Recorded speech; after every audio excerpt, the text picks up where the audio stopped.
It's crazy to think with even all the shaders I've tested on this channel, there's still a huge number of shaders I haven't tested yet. These include everything from path trace shaders to performance shaders to even some unique picks I haven't seen yet. In this video, I'm going to be going over 4 of my best picks for the most underrated shaders.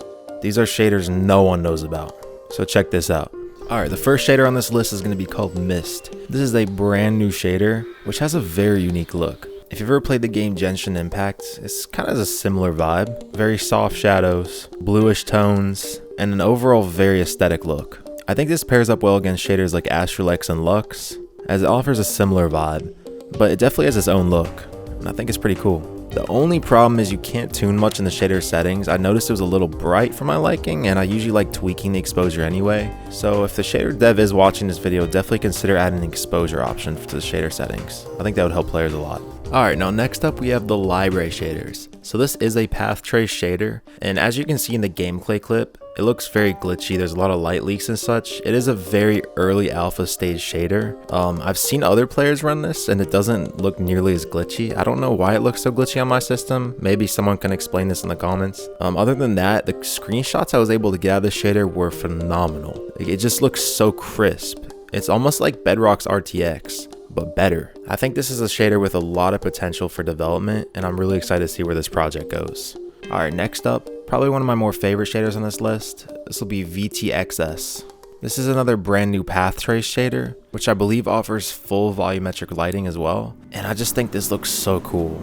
Again, this is a very Bedrock RTX-ish looking shader, but it's definitely got its own unique feel as well. I love how they didn't overdo it with the bloom or anything like that. It's just very simple and clean. And the best part about it is pretty performant as well. I noticed stable frame rate and overall just very smooth gameplay running the shader.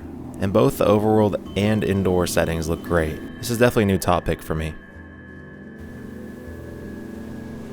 Last, we have the Spring V2 shader. When I first downloaded this, I thought it was another stolen iteration copy. To my surprise, this is a completely brand new shader, written from the ground up from the author. There's a cool little backstory on his Modrinth page, so I definitely recommend you go check it out, but this just gives straight iteration vibes. I love it so much. This might actually be top 3 shaders for me of all time. It just looks so clean. I think this pairs really well against some of the top shaders, so I'm genuinely surprised to see it has such little downloads. It really encapsulates Minecraft look while keeping it neat and aesthetic.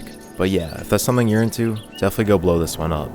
Alright, well that's pretty much it. I know it's a short video. I didn't really want to make this one long. I kind of just wanted to show you all the shaders and not go too in depth in them. If you really like the ones I mentioned, definitely go check them out. Support these smaller creators. I think it's so cool we're seeing all these smaller shaders coming out now. A few years ago this wasn't happening at all. It was just the bigger names. But yeah, I'll see y'all next video.